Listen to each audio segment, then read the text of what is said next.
Leap by S ഫാക്ടറിന്റെ മറ്റൊരു എപ്പിസോഡിലേക്ക് എല്ലാവർക്കും സ്വാഗതം. First question, with reference to viability gap funding consider the following statements. From economy ആണ് first question. Viability gap funding നമ്മൾ as a Malayali നമ്മളിത് ഒരുപാട് കേട്ടിട്ടുള്ള വാക്കാണ്. ഏതുമായിട്ട് ബന്ധപ്പെട്ടിട്ട്? വിഴിഞ്ഞം പോർട്ടുമായിട്ട് ബന്ധപ്പെട്ടിട്ട് നമ്മൾ കേട്ടിട്ടുള്ള വാക്കാണ്. നോക്കൂ, first statement, it is a one-time grant provided to financially unviable public-private partnership projects to make them commercially viable. അപ്പോൾ ഒരു വൺ ടൈം ഗ്രാൻഡ് ആണ്. എന്തിന്? ഫിനാൻഷ്യലി അൺവയബിൾ ആയിട്ടുള്ള PPP പ്രോജക്ട്സിന് അതിനെ വയബിൾ ആക്കി എടുക്കാൻ വേണ്ടി കൊടുക്കുന്ന ഒരു വൺ ടൈം ഗ്രാൻഡ് ആണ് എന്ത്? VGF എന്ന് പറയുന്നു. ലോജിക്കലി ട്രൂ അല്ലേ? അതായത് ഒരു സ്റ്റാർട്ടിംഗ് ട്രബിൾ ഉള്ള ഒരു PPP പ്രോജക്റ്റിനെ സ്റ്റാർട്ട് ചെയ്ത് കൊടുക്കാൻ വേണ്ടിയിട്ട് കൊടുക്കുന്ന വൺ ടൈം ഫിനാൻഷ്യൽ ഗ്രാൻഡ്, അതിനാണ് VGF എന്ന് പറയുന്നത്.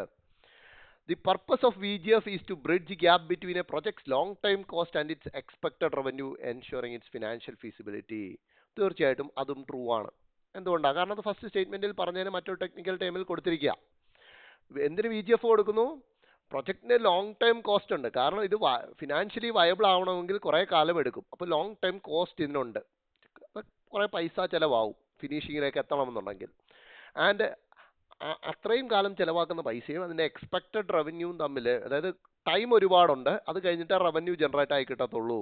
അവിടെ എന്താണ്? ഒരു ഗ്യാപ്പ് ഉണ്ട്. ആ ഗ്യാപ്പ് ബ്രിഡ്ജ് ചെയ്യാനായിട്ടാണ് എന്ത്? VGF കൊടുക്കുന്നത്. സ്വാഭാവികമായിട്ടും ട്രൂ. തേർഡ് സ്റ്റേറ്റ്മെന്റ് നോക്കൂ, projects in the social sector such as health and education are not eligible for VGF as scheme is limited to infrastructure projects. അതായത് സോഷ്യൽ സെക്ടർ സ്കീംസിന് VGF കിട്ടത്തില്ല. അത് infrastructure പ്രൊജക്ട്സിനാണ് കൂടുതലായിട്ടും കിട്ടുന്നത് എന്ന് പറയുന്നു. നമ്മൾ ഏറ്റവും കൂടുതൽ കേൾക്കുന്നത് ഇൻഫ്രാസ്ട്രക്ചർ പ്രൊജക്റ്റുകളിലാണെന്നേ ഉള്ളൂ. ഇത് സോഷ്യൽ സെക്ടറിലും കൊടുക്കുന്നുണ്ട്. അപ്പം നമുക്ക് സെക്ടറിൽ അങ്ങനെ വ്യത്യാസങ്ങളൊന്നുമില്ല. സോഷ്യൽ സെക്ടർ ആയിക്കോട്ടെ, മാനുഫാക്ചറിങ് സെക്ടർ ആയിക്കോട്ടെ, ഇൻഫ്രാസ്ട്രക്ചർ ആയിക്കോട്ടെ, എന്ത് പ്രൊജക്റ്റ് ആയിക്കോട്ടെ, അവിടെയൊക്കെ നമ്മൾക്ക് എന്താണ്? VGF കൊടുക്കുന്നുണ്ട്. So that means third statement is wrong and the right answer is 1 and 2 only. Clear ആയോ? Moving on to the second question. Small question yet thinkable. The wettest place in the world is situated in which of these hills? ഇതിൽ ഏത് കുന്നുകളിലാണ് ലോകത്തിലെ ഏറ്റവും wettest place സ്ഥിതി ചെയ്യുന്നത് എന്നാണ് ചോദ്യം. അത് വല്ലാത്തൊരു ചോദ്യമായിപ്പോയി അല്ലേ? പക്ഷേ ഈ ടൈപ്പ് ചോദ്യങ്ങൾ നിങ്ങളൊന്ന് സൂക്ഷിച്ചു നോക്കിയാൽ UPSC പല രീതിയിൽ ചോദിച്ചിട്ടുണ്ട്. മനസ്സിലായില്ലേ? അതിൻ്റെ ഏറ്റവും ഈസി ഒരു എക്സാമ്പിൾ ഞാൻ പറയാം. പെട്ടെന്ന് എൻ്റെ മനസ്സിലേക്ക് വരുന്നത് അജന്ത കേവ്സിനെ കുറിച്ചിട്ട് ചോദിച്ച ചോദ്യമാണ്. അതായത് ചോദ്യം അജന്ത ആൻസർ വരുന്ന രീതിയിലേക്കായിരുന്നു. അതായത് വഘോര റിവറിന് തൊട്ടടുത്തുള്ള ഇതിലേതാണ് വഘോര റിവറിന് തൊട്ടടുത്തായി സ്ഥിതി ചെയ്യുന്നത്? ഇങ്ങനെയായിരുന്നു ഒരു ചോദ്യം. അപ്പം ബേസിക്കലി എന്താണ് ആ സ്ഥലത്തിന്റെ, നമ്മൾ അജന്താന്നും എല്ലോറാന്നും എലിഫന്റാന്നും ഒക്കെ കേൾക്കുന്നുണ്ടാവും. നമ്മൾ അതിനെക്കുറിച്ച് കൂടുതൽ ഹിസ്റ്റോറിക്കലി പഠിക്കുന്നുണ്ടാവും അല്ലേ? അജന്ത കേവ്സിൽ ഈ പറയുന്ന എന്താ ബുദ്ധിസ്റ്റ് പെയിന്റിങ്സ് നമുക്ക് കാണാം. എല്ലോറയിൽ ബുദ്ധിസ്റ്റ്, ജൈനിസ്റ്റ്, ഹിന്ദുയിസ്റ്റ് പെയിന്റിങ്സ് ഒക്കെ കാണാം എന്നൊക്കെ പറഞ്ഞിട്ട് നമ്മൾ അങ്ങനെയൊക്കെ പഠിക്കുന്നുണ്ടാവും. പക്ഷെ അതിന്റെ ജോഗ്രഫി നമുക്ക് പഠിക്കുന്നുണ്ടാവില്ല. പക്ഷെ ഇതൊക്കെ പത്രത്തിൽ വരുന്നുണ്ട് കേട്ടോ. അതാണ് അതിന്റെ രസം. അപ്പൊ പത്രത്തിലൊരു ന്യൂസ് വരുമ്പോൾ അതിന്റെ സൈഡിൽ അല്ലെങ്കിൽ അകത്തെവിടെയും ആയിരിക്കും പറഞ്ഞേക്കുന്നത് തൊട്ടടുത്തൂടെ വഘോര റിവർ ഒഴുകുന്നുണ്ടോ എന്നൊക്കെ പറഞ്ഞേക്കുക. അതേപോലെ ഒരു ചോദ്യമാണ്. വേൾഡിലെ ഏറ്റവും വെറ്റസ്റ്റ് പ്ലേസ് ഏതാണെന്ന് ചോദിച്ചാൽ നമുക്കറിയാം അല്ലേ? പണ്ട് ചിറാപുഞ്ചി എന്ന് പറയുന്ന ആ പ്ലേസ് ആണെന്ന് പറഞ്ഞിട്ടുണ്ടെങ്കിൽ നമ്മളിപ്പോൾ മൗസിനറാം എന്ന് പറയുന്ന പ്ലേസ് ആണ് പറയുന്നത്. അപ്പോൾ ബേസിക്കലി ഇത് രണ്ടും അടുത്തടുത്തുള്ള സ്ഥലങ്ങളാണ്. അപ്പം മൗസിൻറാമും ചിറാപുഞ്ചിയൊക്കെ. അപ്പം ഇതാണെന്നറിയാം. ഇതെവിടാന്നറിയാം? ഇത് മേഘാലയയിലാണെന്നും അറിയാം. ഈ രണ്ട് കാര്യങ്ങൾ അറിഞ്ഞിട്ട് കാര്യമില്ല. മേഘാലയയിൽ ഏത് ഹില്ലിലാണ് ഇത് സ്ഥിതി ചെയ്യുന്നത് എന്നറിയാം. സോ മേഘാലയ ആണെന്ന് അറിഞ്ഞു കഴിഞ്ഞാൽ പട്കായ് ഹിൽസ് എന്തായാലും നമുക്ക് എലിമിനേറ്റ് ചെയ്യാം. കാരണം പട്കായ് എന്ന് പറയുന്ന അരുണാചൽ പ്രദേശിലെ ഹിൽസാണ്. എന്നാലും ഗാരോ ഉണ്ട്, ഖാസി ഉണ്ട്, ജൈന്തിയ ഹിൽസ് ഉണ്ട്. 3 ഹിൽസും മേഘാലയയിലാണ്. അതായത് മേഘാലയ എന്ന് പറയുന്ന സ്റ്റേറ്റ് തന്നെ ഈ 3 ഹില്ലുകളിലായിട്ടാണ് കിടക്കുന്നത്. ഗാരോ, ഖാസി, ജൈന്തിയ. ഇതിലേതിലാണ് എന്ന് നമ്മൾ അറിഞ്ഞിരിക്കണം. ഈ ടൈപ്പ് ചോദ്യം വളരെ ഇമ്പോർട്ടൻ്റ് ആണ് UPSC സംബന്ധിച്ചിടത്തോളം. ഇതൊരു ആസ്പിരന്റ് നോർമലി പത്രത്തിൽ നിന്നും വായിച്ചൊന്നും എടുക്കുന്നില്ല. അതുകൊണ്ടാണ് ലീപ്പ് എന്തുകൊണ്ട് നിങ്ങൾ കാണണം എന്ന് വീണ്ടും ഞാൻ പറയുന്നത്. ലീപ്പിൽ ഇങ്ങനത്തെ ക്വസ്റ്റ്യൻസ് നിങ്ങളുടെ ഫ്രണ്ടിലേക്ക് എത്തും. നിങ്ങളായിട്ട് മെനക്കെട്ട് കണ്ടുപിടിച്ച് പഠിക്കുന്നതിന് പകരം ലീപ്പ് കൺസിസ്റ്റന്റ് ആയിട്ട് കാണുന്ന ഒരാളിനെ സംബന്ധിച്ചിടത്തോളം തീർച്ചയായിട്ടും എന്താണ് ഈ ടൈപ്പ് ചോദ്യങ്ങൾക്ക് ഈസി ആയിട്ട് ഉത്തരം നൽകാൻ ഒക്കും. എന്താ പഠിച്ചു വെച്ചു. എവിടെയാണ് മോസിൻ റാം സ്ഥിതി ചെയ്യുന്നത്? It's in Khasi hills, east Khasi ഡിസ്ട്രിക്റ്റിലാണ് എന്നുള്ളത് മോസിൻ റാം, അതായത് ലോകത്തിലെ ഏറ്റവും വെറ്റസ്റ്റ് പ്ലേസ് ഉള്ളത് ഖാസി ഹിൽസിലാണ്. പഠിച്ചു വെക്കുക ഇപ്പം തന്നെ. എന്തുകൊണ്ട് ഇത് ന്യൂസിൽ വന്നു? ഒരു പക്ഷേ നിങ്ങളിത് ഹിന്ദുവിൽ കണ്ടിട്ടുണ്ടാവില്ല, ഹിന്ദുവിൽ ഇത് കണ്ടിട്ടുണ്ടാവില്ല. ഞാൻ പറഞ്ഞല്ലോ, അല്ലെങ്കിൽ നമുക്കറിയാമല്ലോ, എവിടെ നിന്ന് മാത്രമല്ല UPSC ചോദ്യം ചോദിക്കുന്നത്. അതിന് ഹിന്ദുന്നോ ഇന്ത്യൻ എക്സ്പ്രസ് എന്നുള്ള ഒരു ഒരു ഒരു ലിമിറ്റേഷൻസ് ഒന്നുമില്ല. മനസ്സിലായി? എവിടെ നിന്ന് വേണമെങ്കിലും ചോദിക്കാം. അവർ ചോദിക്കുന്ന മറ്റൊരു ഇമ്പോർട്ടൻ്റ് ആയിട്ടുള്ള ഒരു പുസ്തകമാണ് എന്ത്? Down to earth. മനസ്സിലായില്ലേ? ഡൗൺ ടു എർത്തിൽ റീസെൻ്റ്ലി വന്ന ഒരു ആർട്ടിക്കിൾ പ്രകാരം ഈ വർഷം ചിറാപുഞ്ചിയിലെ എന്താണ് മൺസൂൺ വളരെ കുറവാണ്. അതായത് ഭയങ്കര കുറവെന്ന് പറഞ്ഞാൽ ഭയങ്കര കുറവാണ്. സോ ലോകത്തിലെ ഏറ്റവും വെറ്റസ്റ്റ് പ്ലേസ് ഈ വർഷം ഒരു ഡ്രൈയസ്റ്റ് പ്ലേസ് ആയിട്ട് മാറുന്നു എന്നുള്ളതിൻ്റെ ഒരു ന്യൂസാണ് വന്നത്. സോ അവിടെ നിന്നും UPSCയുടെ ഒരു മൈൻഡ് സെറ്റ് വെച്ചാണെങ്കിൽ അവർക്ക് ഇങ്ങനെ ചോദ്യം ചോദിക്കാം, ഏത് ഹിൽസിലാണ് എന്തുള്ളത്? ചിറാപുഞ്ചി അല്ലെങ്കിൽ മൗസിൻ റാം ഉള്ളത്. മനസ്സിലായോ? പഠിച്ചു വെച്ചോ. ഖാസി ഹിൽസിലാണ് ലോകത്തിലെ ഏറ്റവും വെറ്റസ്റ്റ് പ്ലേസ് സ്ഥിതി ചെയ്യുന്നത്. കണ്ടോ? ഈസ്റ്റ് ഖാസി ഹിൽസ് ആണ് ഇവിടെ ഉള്ളത്. ദാ ഈ ഗ്രീനിലേക്ക് നോക്കിയാൽ കാണാം മൗസിൻ റാമും ചിറാപുഞ്ചിയും ഒക്കെ എവിടെയാണുള്ളത്? ഈസ്റ്റ് ഖാസി ഹിൽസിലാണ്. സോ ബേസിക്കലി ഇവിടെയാണ് ഗാറോ കിടക്കുന്നത്, ഇവിടെ തൊട്ട് ഖാസിയാണ്, ഇങ്ങനെ ഇങ്ങോട്ട് ജയന്തിയാണ്. ഇങ്ങനെയാണ് മൂന്നായിട്ടാണ് എന്ത് കിടക്കുന്നത്? മേഘാലയ എന്ന് പറയുന്ന സംസ്ഥാനം 3 കുന്നുകളിലായിട്ടാണ് കിടക്കുന്നത്. ക്ലിയർ ആയല്ലോ? Moving on to the next question. Recently in news, H2ICE and BET are related to which of the following fields? ഈ ടൈപ്പിൽ UPSC ചോദ്യം ചോദിച്ചിട്ടില്ല എന്നാണോ നിങ്ങൾ കരുതുന്നത്? തീർച്ചയായിട്ടും ഒരു ക്ലൂവും തരാതെ അബ്രീവിയേഷൻസ് ഡയറക്റ്റ് തന്നിട്ട് ചോദ്യം ചോദിച്ചിട്ടുണ്ട്. അതും എൻവയോൺമെന്റിൽ നിന്നാണ് കൂടുതലും ചോദ്യങ്ങൾ വരാറുള്ളതും. നോക്കൂ, H2ICEയും ബെറ്റും രണ്ടും ഇതുമായിട്ട് എന്തുമായിട്ട് ബന്ധപ്പെട്ടിട്ടാണ് റീസെന്റ് ന്യൂസിൽ വന്നിട്ടുള്ളത് എന്നാണ് ചോദ്യം. Option A standard operating procedure for manned space missions. Option B zero emission technologies. Option C phyto sanitary measures enforced on food products imported to European Union. And option D new visas provided by UK to professionals from India as per double contribution convention. ഇതിൽ കാര്യം അറിയാത്ത ആളിനെ സംബന്ധിച്ചിടത്തോളം ഗസ്സിനൊന്നും ഒരു സ്കോപ്പുമില്ല. അപ്പോൾ ആദ്യം എന്താ അറിയാതിരിക്കണം? H2ICE stands for hydrogen internal combustion engine and BET stands for battery electric truck. ഇപ്പൊ നിങ്ങൾക്ക് ആൻസർ കിട്ടി കാണും. The answer is zero emission technologies. അതായത് സീറോ കാർബൺ എമിറ്റ് ചെയ്യുന്ന ടെക്നോളജികളാണ് ഇത് രണ്ടും. ഹൈഡ്രജൻ ഇന്റർണൽ കമ്പഷൻ എഞ്ചിനിൽ എന്താണ്? ഹൈഡ്രജൻ ആണ് ഫ്യൂവലായിട്ട് യൂസ് ചെയ്യുന്നത്. അതിന്റെ ബൈ പ്രൊഡക്റ്റ് എന്ന് പറയുന്നത് എന്തായിരിക്കും? പച്ചവെള്ളമായിരിക്കും, അല്ലേ? അവിടെ കാർബൺ എമിഷൻ ഇല്ല. അതുപോലെ battery electric truck, battery electric ട്രക്കിൽ എന്താണ്? എന്തെങ്കിലും കാർബൺ എമിഷൻ ഉണ്ടാവുന്നുണ്ടോ ഇലക്ട്രിക് വണ്ടികളിൽ നിന്ന്? ഇല്ല.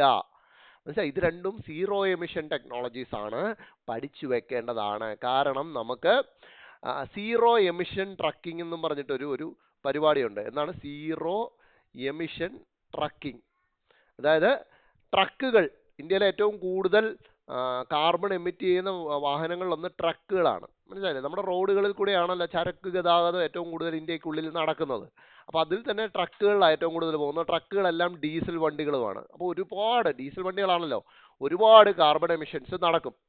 മനസ്സിലായോ? അവിടെയെല്ലാം ആ കാർബൺ എമിഷനിൽ നിന്ന് മാറി അതിനൊക്കെ സീറോ എമിഷൻ ട്രക്കിങ്ങിലേക്ക് കൊണ്ടുവരിക. അതായത് മറ്റ് കാർബൺ എമിഷൻ ഇല്ലാത്ത ടെക്നോളജികൾ യൂസ് ചെയ്ത് ട്രക്കുകൾ ഓടിക്കുക എന്നുള്ള വലിയൊരു ഇനീഷ്യേറ്റീവ് ഇന്ത്യ ഗവൺമെന്റ് സ്റ്റാർട്ട് ചെയ്തിട്ടുണ്ട്. അതുമായിട്ട് ബന്ധപ്പെട്ടിട്ടാണ് ഇത് രണ്ടും ന്യൂസിൽ വരുന്നത്. Next question, consider the following pairs of cities and countries. അപ്പോൾ സിറ്റീസിന്റെ ലിസ്റ്റും കൺട്രീസിന്റെ ലിസ്റ്റും തന്നിട്ടുണ്ട്. How many of the pairs are correctly matched എന്നാണ് പറയേണ്ടത്. Belem Indonesia, Baku Azerbaijan, Bonn Poland and Warsaw Germany. ഒരു നോർമൽ UPSC ആസ്പിരന്റിനെ സംബന്ധിച്ചിടത്തോളം എന്തായാലും ബാക്കു അസർബൈജാൻ ആണ് എന്നറിയാം. കാരണം റീസെന്റ് UNFCCയുടെ കോപ്പ് നടന്ന അവിടെ വെച്ചിട്ടാണല്ലോ, അതായത് കോൺഫറൻസ് ഓഫ് പാർട്ടീസ് നടന്നത് ബാക്കുവിൽ വെച്ചിട്ട് നടന്നു എന്നുള്ളത്. ബാക്കു അസർബൈജാനിലാണെന്നും അറിയാം. ക്ലിയർ ആയി. ഇനി വാഴ്സോ പാക്ട് ഒക്കെ നമ്മൾ കേട്ടിട്ടുണ്ടല്ലേ? വേൾഡ് ഹിസ്റ്ററിയിൽ വാഴ്സോ പാക്ട്, കോൾഡ് വാർ സമയത്തെ കാര്യങ്ങളൊക്കെ നമ്മൾ കേട്ടിട്ടുണ്ട്. വാഴ്സോ ഈസ് ഇൻ പോളണ്ട് എന്ന് നമുക്കറിയാമെങ്കിൽ നമ്മൾ ഇതിനെ എലിമിനേറ്റ് ചെയ്യും. വാഴ്സോ പോളണ്ടിലാണ്. അപ്പൊ വാഴ്സോ പോളണ്ടിലാണെങ്കിൽ ഇവിടെ ദേ മോളിൽ പോളണ്ട് കിടപ്പുണ്ട്, അതും റോങ് ആവാനുള്ള ചാൻസ് അല്ലേ? തീർച്ചയായും. Because Bonn is in Germany. Bonn ജർമ്മനിയിലാണ്. ആൻഡ് ഇനി ലാസ്റ്റ് വൺ ഒന്നുകൂടെ ക്രാക്ക് ചെയ്താൽ നമുക്ക് ആൻസർ കിട്ടി. ബലം എന്ന് പറയുന്നത് എവിടെയാണ്? ബലം ഇന്തോനേഷ്യയിലല്ല. എന്തുകൊണ്ടത് പറയാൻ ഒക്കുന്നു? ബലം ഇന്തോനേഷ്യയിൽ എന്ന് പറയാനൊക്കെ കാരണം ബലം എവിടെയാണ്? Belem is in Brazil. കാരണം നെക്സ്റ്റ് കോപ്പ് നടക്കാൻ പോകുന്നത് അവിടെയാണ്. Next COP, conference of parties of UNFCCC നടക്കാൻ പോകുന്നത് ബലം ഇൻ ബ്രസീലിലാണ്. So that means only one pair is correct. Azerbaijan, Baku എന്ന് പറയുന്ന ഓപ്ഷൻ മാത്രമാണ് നമുക്ക് കറക്റ്റ് ആയിട്ടുള്ളത്. അപ്പൊ ഈ സിറ്റികളിലെല്ലാം എന്താണ്? കോൺഫറൻസ് ഓഫ് പാർട്ടീസ് നടന്നിട്ടുള്ളതാണ്. ആ കണക്ഷനിലാണ് ഇവിടെ ചോദ്യം വന്നിട്ടുള്ളത്. സോ നെക്സ്റ്റ് വൺ നടക്കാൻ പോകുന്നത് ബലമാണ്. ഇതിനു മുമ്പ് ബാക്കുവിൽ നടന്നു, അതിനു മുമ്പ് ബോണിൽ നടന്നിട്ടുണ്ട്, വാഴ്സോയിൽ നടന്നിട്ടുണ്ട്, എല്ലായിടത്തും നടന്നിട്ടുണ്ട്. നെക്സ്റ്റ് ക്വസ്റ്റ്യൻ നോക്കൂ. With reference to primary amoebic meningoencephalitis consider the following statements. It is a rare throat infection caused by amoeba. ഒരു അമീബയുടെ പേര് ഇവിടെ തന്നിട്ടുണ്ട്, ഞാനത് വായിക്കുന്നില്ല.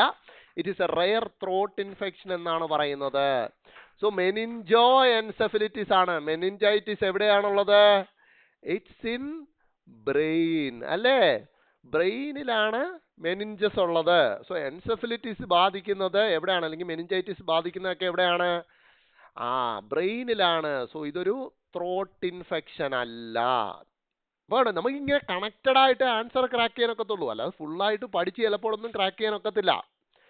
വിത്ത് reference to primary amoebic meningoencephalitis. Encephalitis എന്ന് പറഞ്ഞു കഴിഞ്ഞാൽ നമ്മുടെ തല വലുതാകുന്നതിനെയാണ് എൻസെഫലിറ്റീസ് എന്ന് പറയുന്നത്. അപ്പം മെനിഞ്ചസ് വലുതാവുക. സോ അതൊരു ത്രോട്ട് ഇൻഫെക്ഷൻ അല്ല. നമ്മൾ ഫസ്റ്റ് സ്റ്റേറ്റ്മെന്റ് എലിമിനേറ്റ് ചെയ്തു. The organism thrives in warm fresh water and enters human body through nose. Nozzle കൂടെയാണ് ഇത് ശരീരത്തിനുള്ളിലേക്ക് കയറുന്നത് എന്ന് രണ്ടാമത്തെ സ്റ്റേറ്റ്മെന്റ് പറയുന്നു. ഇത് നമ്മൾ കേട്ടിട്ടില്ലേ? നമ്മുടെ നാട്ടിലൊക്കെ കേൾക്കുന്ന സാധനം എന്താണ്? അമീബിക് മസ്തിഷ്ക ജ്വരം. അതാണ് ഈ കൊടുത്തേക്കുന്നത്. PAM എന്ന് പറഞ്ഞു കൊടുത്തിരിക്കുന്നത് അതാ, അമീബിക് മസ്തിഷ്ക ജ്വരം. അത് ഇതുവഴിയാണ് കയറുന്നത്? വെള്ളത്തിൽ കൂടെയല്ലേ? വെള്ളത്തിൽ കുളിക്കാൻ ഇറങ്ങുമ്പോൾ, നീന്താൻ ഇറങ്ങുമ്പോഴാണ് ഇത് ഏറ്റവും കൂടുതൽ കയറുന്നത് എന്നാണ് നമ്മൾ പഠിച്ചിട്ടുള്ളത്, അല്ലെങ്കിൽ നമ്മൾ പത്രത്തിൽ കാണുന്നത്. So statement 2 is true. And third statement നോക്കൂ. PAM is a communicable disease that spread from person to person. ഒരു വ്യക്തിയിൽ നിന്നും അടുത്ത വ്യക്തിയിലേക്ക് ഇത് പകരുന്നുണ്ട് എന്നാണ് പറയുന്നത്. തീർച്ചയായിട്ടും നമുക്കറിയാം അത് തെറ്റാണ്. കാരണം എന്തുകൊണ്ട് തെറ്റെന്ന് പറയുന്നു? ഒരാൾ കുളത്തിലോ മറ്റു കെട്ടിക്കിടക്കുന്ന വെള്ളങ്ങളിൽ എവിടെയെങ്കിലും കുളിക്കാൻ ഇറങ്ങുമ്പോഴാണ് അയാളുടെ ശരീരത്തിലേക്ക് ഇത് കയറുന്നത്. അല്ലാതെ നോർമലി ഇപ്പം നിപ്പയൊക്കെ പോലൊക്കെ ഒരു ശരീരത്തിൽ നിന്നും അടുത്ത മനുഷ്യ ശരീരത്തിലേക്ക് ഇത് നോർമലി സ്പ്രെഡ് ആവുകയല്ല. തുമ്മുമ്പോഴോ അല്ലെങ്കിൽ ഒന്ന് ടച്ച് ചെയ്യുമ്പോഴോ കോണ്ടാക്റ്റിൽ വരുമ്പോഴോ ഒന്നുമല്ല, പേഴ്സൺ ടു പേഴ്സൺ സ്പ്രെഡ് ആവുന്നില്ല. പകരം ഇത് വെള്ളത്തിൽ കൂടെ മൂക്കിൽ നോസ്ട്രൽസിലേക്ക് കയറിയിട്ട് അങ്ങനെയാണ് ഇത് ബ്രെയിനിലേക്ക് സ്പ്രെഡ് ആവുന്നത്. സോ 1ഉം 3യും തെറ്റി. ആൻഡ് ഫോർത്ത് വൺ നോക്കൂ. No standard effective treatment exist for this condition. ഇതിന് സ്റ്റാൻഡേർഡ് ആയിട്ടുള്ള ഒരു എഫക്റ്റീവ് ട്രീറ്റ്മെന്റ് ഇല്ല എന്ന് പറയുന്നു. ആൻഡ് ദാറ്റ് ഈസ് ട്രൂ അല്ലേ? നമുക്ക് ഇവിടെ തന്നെ അറിയാം, അമീബിക് മസ്തിഷ്ക ജ്വരത്തിൽ ഇതുവരെ സ്റ്റാൻഡേർഡ് ആയിട്ടൊരു എഫക്റ്റീവ് ട്രീറ്റ്മെന്റ് വന്നിട്ടില്ല. ട്രീറ്റ്മെന്റ്സ് കൊടുക്കുന്നുണ്ട്, കുറച്ചൊക്കെ കേസസിൽ അത് എഫക്റ്റീവ് ആവുന്നുണ്ട്, കുറേ കേസസിൽ ഇല്ല, ആളുകൾ മരിച്ചു പോകുന്നുണ്ട്. അപ്പോൾ സ്റ്റാൻഡേർഡ് എഫക്റ്റീവ് ട്രീറ്റ്മെന്റ് ഇതുവരെ ഇതിന് ഡെവലപ്പ് ചെയ്തുകൊണ്ട് സ്റ്റാൻഡേർഡ്, ഞാൻ പറയുന്നത് ഒരു സ്റ്റാൻഡേർഡ് ആയിട്ട് ഇതുവരെ ഡെവലപ്പ് ചെയ്ത് കൊണ്ടുവന്നിട്ടില്ല. സോ നമുക്ക് അങ്ങനെ നോക്കുകയാണെങ്കിൽ 2ഉം 4ഉം കറക്റ്റ് ആണ്. only 2 എന്ന് പറയുന്ന ആൻസറിലേക്ക് നമ്മൾ എത്തേണ്ടി വരും.